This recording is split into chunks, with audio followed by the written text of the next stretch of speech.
जब पंजाब उड़ता पंजाब बन गया था, आज कालांवाली उड़ता कालांवाली।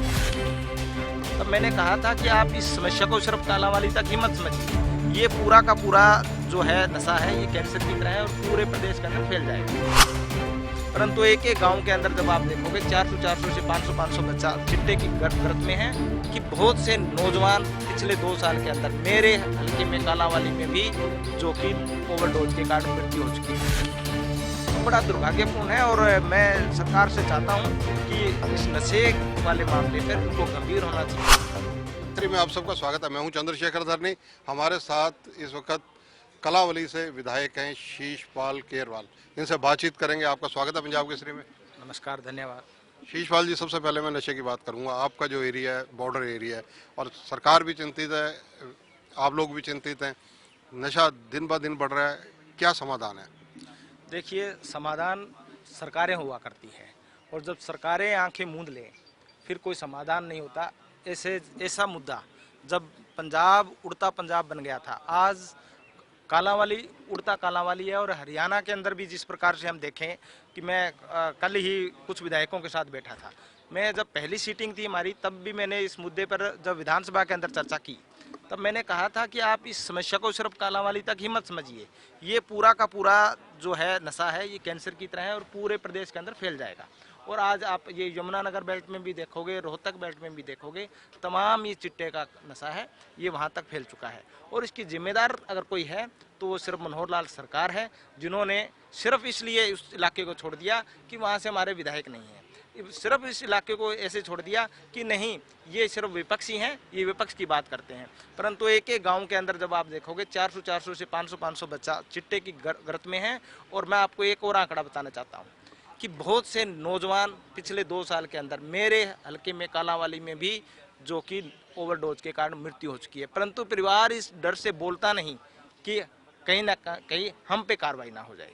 तो बड़ा दुर्भाग्यपूर्ण है और मैं सरकार से चाहता हूं कि इस नशे वाले मामले पर इनको गंभीर होना चाहिए और इनकी गंभीरता दिखाई नहीं देती, क्योंकि इस बार भी सेशन के अंदर मैंने कॉलिंग अटेंशन मोशन में ये क्वेश्चन लगाया जिसको डिसअलाउ कर दिया गया है। गंभीरता आपको दिखाई दे रही है।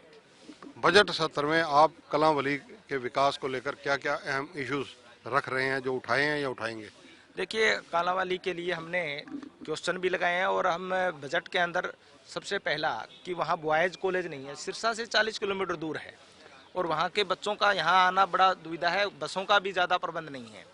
दूसरा, वहाँ पे अगर कहें कि घग्गर नदी हमारे असेंबली से 25 से 30 किलोमीटर कालांवाली को बीच में से जाती है, परंतु एक भी नाला जो कि किसानों की सिंचाई के लिए पानी मिल सके, किसानों के लिए नहीं है।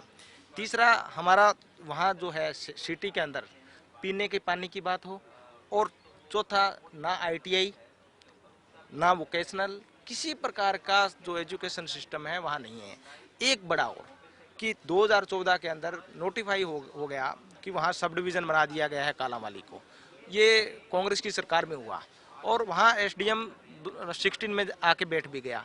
आज 16 में तक एक किराए की बिल्डिंग में, एक छोटी बिल्डिंग के अंदर SDM बैठा है, परंतु ना भूमि का एक्वायर हुआ, ना सब डिवीज़न की बिल्डिंग तैयार हुई, ना हमारा सब डिवीज़न का जो ढांचा है मूलभूत वो तैयार हुआ।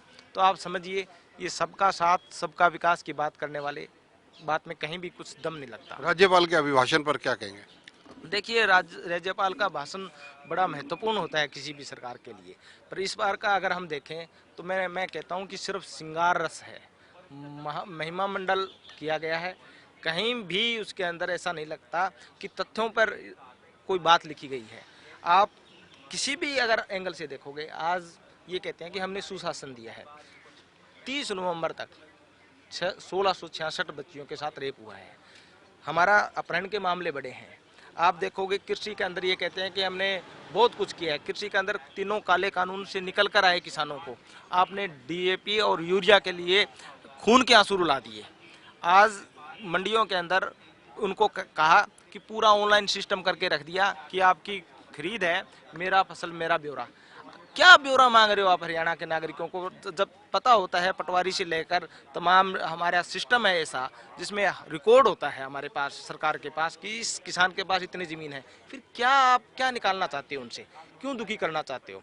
तो ये इस प्रकार का कहीं भी हमने देखा। और दूसरा आपको मैं एक और बताना चाहूँगा कि पूरे हरियाणा का यूथ है वो रो रहा है। आज जो सर्विसेज में था उनको निकाल दिया गया है, आंगनवाड़ी वर्कर वो रो रही है, एक्सटेंशन लेक्चरर वो रो रहे हैं, कोई भी तबका देख लीजिए आप, आज वो रो रहा है। और जो बेरोजगारी का आलम है वो 35 से 37% के साथ देश में अव्वल नंबर पे है। आज हमारा जो प्रदेश का जो नौजवान है वो बेरोजगारी के गर्त में इतना डूबा हुआ है कि हम जब विधानसभा से बाहर निकलते हैं, जब हमारा फ़ोन खुलता है, जब हमारी बात होती है, तो जो भी नौजवान का फ़ोन आता है वो कहता है जी हमारे लिए कुछ रोज़गार का कुछ हुआ कि नहीं।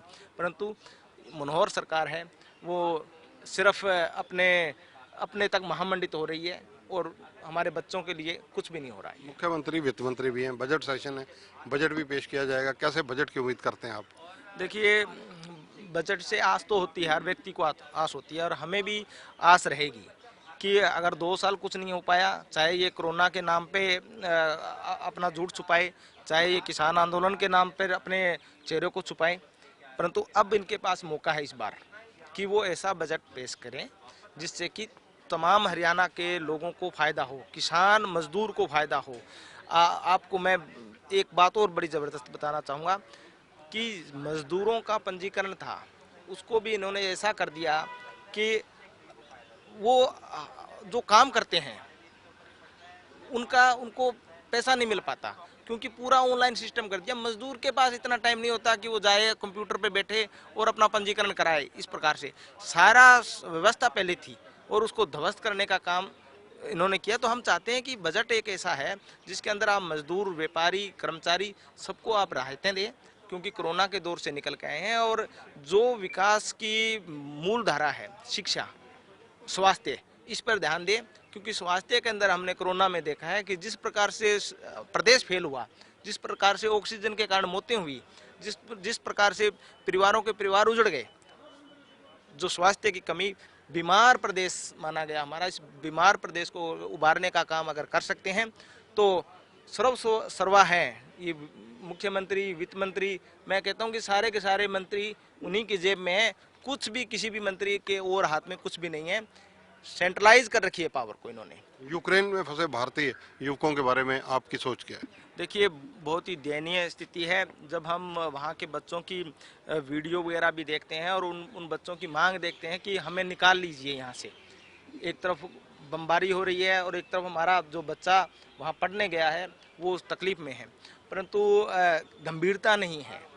आप सरकार की तरफ से, हरियाणा सरकार की तरफ से भी कहीं भी कोई गंभीरता नहीं दिखाई दे रही और उनको निकालना चाहिए और निकालने के लिए प्रबंध चाहिए, सिर्फ बातें नहीं।